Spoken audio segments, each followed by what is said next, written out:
2 मई 1950 को भारत सरकार ने फ्रांस से चंद्रनगर का प्रशासन अपने हाथ में ले लिया। ये शहर अब चंदन नगर कहलाता है और चंद्रनगर विलय अधिनियम 1954 के तहत पश्चिम बंगाल राज्य का हिस्सा है। चंदन नगर को 1673 में एक फ्रांसीसी उपनिवेश के रूप में स्थापित किया गया था, जब फ्रांस ने बंगाल के तत्कालीन नवाब इब्राहिम खान से हुगली नदी के दाहिने किनारे पर एक व्यापारिक चौकी स्थापित करने की इजाजत ली थी। बाद में ये एक स्थायी फ्रांसीसी उपनिवेश बन गया। 1756 में फ्रांस और ग्रेट ब्रिटेन के बीच युद्ध छिड़ गया और ब्रिटिश नौसेना ने अंततः 1794 में चंदन नगर पर कब्जा कर लिया। लेकिन 1816 में आसपास के क्षेत्र के 3 वर्ग मील के विदेशी अंतः क्षेत्र के साथ ही इस शहर को वापस फ्रांस को दे दिया गया। फ्रांसीसी भारत के हिस्से के रूप में ये 1950 तक पौंडीचेरी में गवर्नर जनरल के राजनीतिक नियंत्रण में था। 8 जून 1948 को फ्रांसीसी गणराज्य की सरकार ने भारत सरकार के साथ समझौता किया और घोषणा की कि उसका इरादा भारत में फ्रांसीसी प्रतिष्ठानों की आबादी को अपने भविष्य और स्थिति को घोषित करने का अधिकार देना है। चंदन नगर के नागरिकों ने 9 जून 1949 को भारत के साथ इसके विलय के पक्ष में मतदान किया। इस प्रकार 2 मई 1950 को भारत सरकार ने चंदन नगर के वास्तविक हस्तांतरण के माध्यम से प्रशासन को अपने हाथ में ले लिया।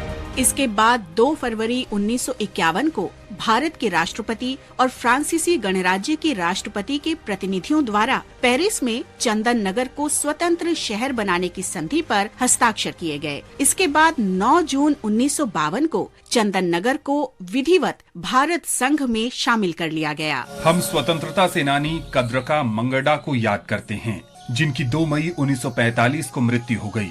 ओडिशा में कोरापुट के निवासी कद्रका मंगडा ने महात्मा गांधी के राष्ट्रव्यापी आह्वान के जवाब में 1942 में भारत छोड़ो आंदोलन में भाग लिया।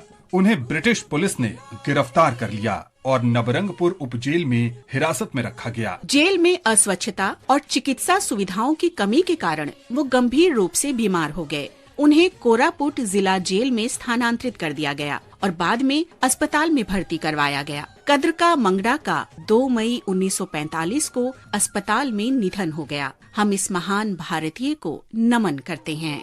हम राष्ट्रवादी संता सिंह को भी याद करते हैं, जो 2 मई 1925 को शहीद हो गए थे। लाहौर के निवासी संता सिंह ने 1924-25 में 2 बार नाभा में जैतो गुरुद्वारा गंगसर तक शहीदी जत्थों में भाग लिया। उन्होंने वहां सभी प्रार्थना सभाओं पर प्रतिबंध लगाने के ब्रिटिश आदेश के बावजूद ऐसा किया था। जब ये जत्था गुरुद्वारा पहुंचा, तो नाभा के प्रशासक विल्सन जॉनसन ने सैनिकों को उसे रोकने और उसमें शामिल लोगों को हिरासत में लेने का आदेश दिया। इसके बाद जत्थे को रोक दिया गया और बड़ी संख्या में इसके सदस्यों को गिरफ्तार कर लिया गया। अन्य लोगों के साथ संता सिंह की भी गिरफ्तारी हुई। जेल में इतनी यातनाएं दी गयीं कि 2 मई 1925 को इनकी मृत्यु हो गई।